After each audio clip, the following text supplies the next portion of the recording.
penting untuk memahami dengan lebih mendalam kondisi geopolitik yang sedang berkembang, khususnya di kawasan Asia Timur. Tiongkok sebagai kekuatan besar, kini tengah memacu produksi mesin perang dalam skala yang belum pernah terjadi sebelumnya. Tetapi, kemana arah Tiongkok sebenarnya? Apakah kita cukup waspada terhadap potensi ketegangan yang bisa memicu konflik di Laut Natuna Utara? Laut Natuna Utara kini menjadi titik api yang semakin membara, seperti api yang didorong angin.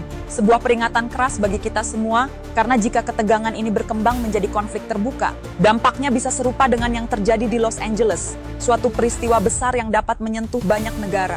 Tiongkok sedang berhadapan dengan 4 negara besar yang saling bersekutu, Amerika Serikat, Jepang, Korea Selatan, dan Taiwan.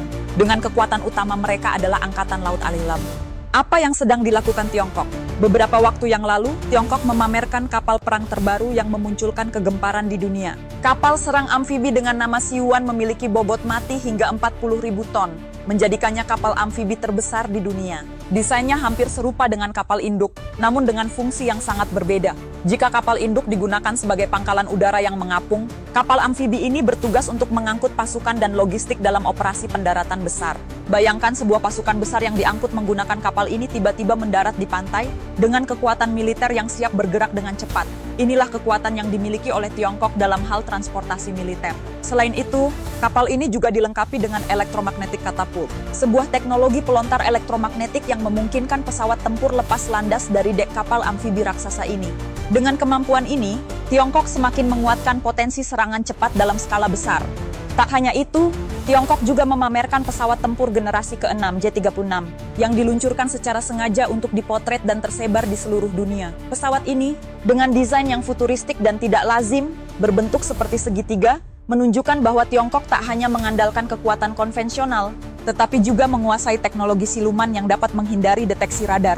Inilah pesawat tempur yang tidak memerlukan pesawat pengisi bahan bakar seperti pesawat tempur generasi ke-5 dari Amerika atau Rusia, dan dapat terbang jauh tanpa hambatan.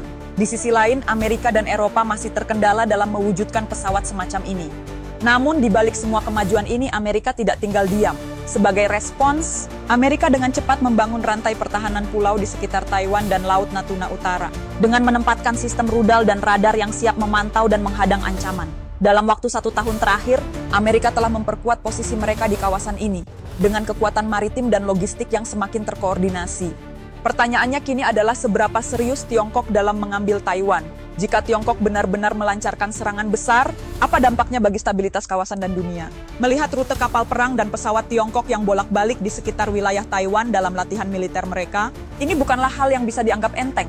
Lantas, apa yang harus dilakukan Indonesia? Kita tidak bisa berdiam diri, menganggap ini semua sebagai permainan atau ancaman yang jauh dari kita. Kita harus bersiap dengan kekuatan energi kita, terutama batu bara, sebagai aset yang bisa digunakan untuk memperkuat daya tawar Indonesia dalam percaturan geopolitik global.